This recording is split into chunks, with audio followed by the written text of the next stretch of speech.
Bil Lepp is the 5-time winner of the West Virginia Liars Contest, and he is bringing his witty stories and tall tales to Tennessee's oldest town as this week's storyteller in residence at the International Storytelling Center. And this morning we welcome him to Daytime. Bill, appreciate you being here. Glad to be here. You've just been touring all over the country storytelling. Just bouncing all around. You like that life? I do like it. It beats working. You said you'd be selling lumber at Lowe's or be in an office somewhere or doing something if you weren't storytelling. That's true, and I'd rather be selling lumber at Lowe's than being in an office, I'll say that. You like being around, getting out there and working. Yeah, I do. Talk to us, how did you get into storytelling? Well, we have a contest every year in West Virginia, the Liars Contest, which is a tall tale telling contest that was designed to perpetuate the art of storytelling in Appalachian culture. The guy that started it said he called it a Liars Contest because he knew that would get people in the door. Right. And then he said that, no politicians would be allowed to enter and no preachers. And so I just started doing that back in about 1990. I didn't know that the National Storytelling Festival had begun, 20 years before that. And I did it for about 8 years around West Virginia, and then somebody finally noticed me, and I got invited down here to Jonesboro, and it just kind of took off after that. And you're going to be here for the week? I'll be here, through Saturday, 2 o'clock every afternoon, telling stories in the International Storytelling Center. When folks come to listen to your stories, what do you hope they take away? What do you give for them? What do you give to them? My whole goal is just to make people laugh. Right. I just want people to come and sit down for an hour or however long the set is and just enjoy themselves. Kind of, I talk about stuff that kids do and that young people do, like teenagers, and so I'm trying to remind people of the stories from their lives, the hijinks they got up to. I don't have a political agenda. I don't have a religious agenda. I try not to be offensive. I just want people to come in, sit down, and have a good time for an hour, forget about everything else.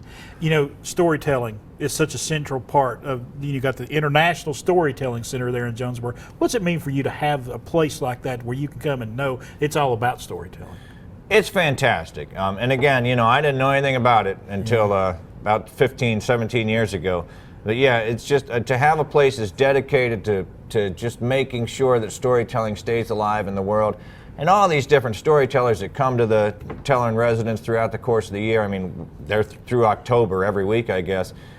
Everybody's different, everybody has their own style, so the people down here just get introduced to such an amazing variety of storytellers that it's just such a nice thing to be included in that year after year. Do you learn a lot from other storytellers? I tell you what, I can't even begin to say how much I've learned from other tellers.